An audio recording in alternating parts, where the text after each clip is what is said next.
Jesus new creation ministry తరపున ఈ రీతిగా అనుదిన ఆహారమును మీతో పంచుకోవడానికి దేవుడిచ్చినటువంటి కృపను బట్టి దేవునికి వేలాది కృతజ్ఞతలు చెల్లించుకుంటున్నాను. ఇంతవరకు దేవుడు మనల్ని కాపాడి మరి ఒక దినం దేవుడు మనకిచ్చినందుకు దేవునికి మనము కృతజ్ఞతాస్తులు చెల్లించవలసినటువంటి వారమై ఉన్నాం. వాక్యం వింటున్నటువంటి మీ అందరికీ మా హృదయపూర్వక వందనాలు తెలియజేసుకుంటున్నాను. హెబ్రీయులకు రాసినటువంటి పత్రిక 2వ అధ్యాయము 3వ వచనం. ఇంత గొప్ప రక్షణను మనము నిర్లక్ష్యము చేసినట్లా ఎలాగూ తప్పించుకుందాము. రక్షణ అనేది మన జీవితంలో చాలా ప్రాముఖ్యమైనది. రక్షింపబడడం ఎట్లా? రక్షణ కొరకు మనం లక్షలు ఖర్చు పెట్టవలసినటువంటి పని లేదు. గుళ్ళు గోపురాలు తిరగవలసిన పని అసలే లేదు.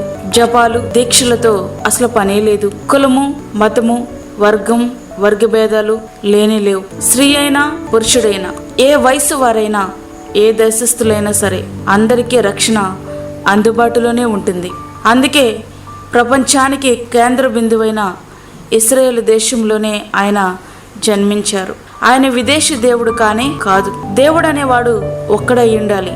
ఆయనే ప్రభువైన యేసుక్రీస్తు. ఆయన ఇచ్చినటువంటి రక్షణ పూర్తిగా ఉచితం. మీరు విశ్వాసము ద్వారా కృపచేతనే రక్షింపబడి ఉన్నారు. ఇది మీ వలన కలిగినది కాదు, దేవుని వరమే.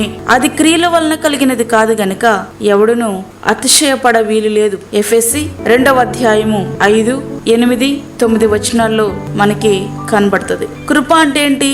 అర్హత లేనివాడు అర్హునిగా ఎంచబడమే కృప. రక్షింపబడడానికి మనకున్న అర్హత అంటూ ఏమీ లేదు. మనము పాపులము, బలహీనులం, శత్రువులం.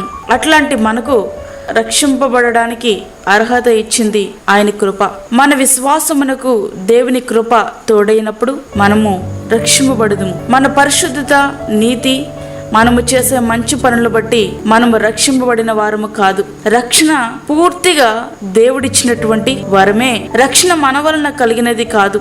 మనం పొందిన రక్షణ బట్టి అతిశయించకూడదు. మన అతిశయం ఏదైనా ఉందంటే కృప ద్వారా రక్షణ అనుగ్రహించిన ప్రభువునందే అతిశయపడాలి. రక్షింపబడ్డానని చెప్పుకునే వ్యక్తి బాప్తిసం తీసుకుంటానికి నిరాకరిస్తున్నాడంటే అతడు రక్షింపబడ్డాడనే విషయం సందేహమే. ఎందుకంటే యేసుక్రీస్తును ప్రభువునిగా రక్షకునిగా నమ్మిన వారు వారి నమ్మకాన్ని బాప్తిసం ద్వారా బహిరంగంగా ఒప్పుకోవాలి. ప్రియనేస్తమా, ప్రభువుని విశ్వసించి నీ పాపములు ఒప్పుకొని నీ జీవితాన్ని ప్రభువుకు సమర్పించి రక్షింపబడినటువంటి అనుభవం నీకుందా? ఇంకెంతకాలం వాయిదాలు వేస్తావు?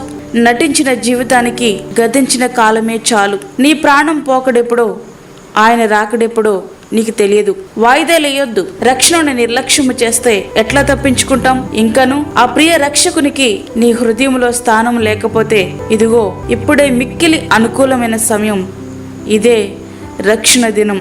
2వ కొరింథీ 6వ అధ్యాయం 2వ వచనం. ఆయనను ఆహ్వానించు, నిత్యమైనటువంటి సమాధానాన్ని అనుభవించు. అట్టి కృప ధన్యత ప్రభువు మనకి అనుగ్రహించునుగాక. ఆమేన్. చిన్న ప్రార్థన చేసుకుందాం. పరిశుద్ధుడైన తండ్రి, ప్రేమగల యేసు ప్రభువా, నీ ప్రేమగల పాదములకు లెక్కలేని స్తుతి స్తోత్రములు చెల్లించుకొంచున్నాను. మా చుట్టూ నీ అగ్ని కంచెను వేయండి. నీ అమూల్యమైన రక్తమును మా మీద ప్రోక్షించండి. నీ కొరకు సాక్షులుగా నమ్మకస్తులుగా మమ్మల్ని సిద్ధపరచండి ప్రభువా. ఈ యొక్క సమయంలో వాక్యమున్న నీ బిడ్డలందరినీ మీరు జ్ఞాపకం చేసుకోనండి.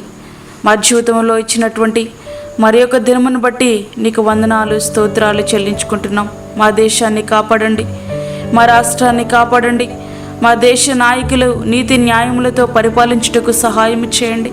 పాప బానిసత్వంలో ఉన్నటువంటి వారిని పాపము నుండి విడుదల పొంది రక్షణ అనుభవంలోనికి వచ్చినట్లుగా మీరు సహాయం చేయండి ప్రభా. ఇంత గొప్ప రక్షణ నిర్లక్ష్యము చేస్తే ఎలా తప్పించుకుంటావని నీ యొక్క వాక్యం సెలవిస్తూ ఉంది. ఎవరైనా రక్షణ నిర్లక్ష్యముగా ఎంచుతున్నట్లయితే ప్రభా, ప్రతి ఒక్కరు కూడా తండ్రి నీ వైపు చూడడానికి, రక్షణను విలువగా ఎంచడానికి సహాయం చేయండి. ఈ దినమంతా నీ సన్నిధిని మీరు మాతో ఉంచండి. నీ కాపుదలు మాకు దయచేయండి. వృద్ధులను జ్ఞాపకం చేసుకునండి, చండి బిడ్డలను జ్ఞాపకం చేసుకునండి, గర్భిణీ స్త్రీలను జ్ఞాపకం చేసుకునండి ప్రభా. బలహీనులుగా ఉన్నటువంటి వారికి మీరు తోడుగా ఉండండి. నీ సన్నిధిని మీరు మాతో ఉంచండి. మాకు కాదు యెహోవా, మాకు కాదు, సమస్త మహిమ ప్రభావాలు మీకే ఆరోపించుకుంటూ యేసు పరిశుద్ధ నామమున అడిగి వేడుకుంటున్నాము తండ్రి. ఆమేన్. ఈ యొక్క వర్తమానములు ప్రతి దినము అనుదిన ఆహారముగా పంపించబడతా ఉన్నాయి.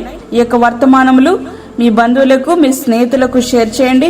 దేవుని పనిలో మీరు కూడా పాలిభాగస్తులు కండి. అదేవిధంగా మీ ప్రార్థన అవసరతలు మాకు తెలియచేయండి. మా ఫోన్ నంబర్ 9177377559.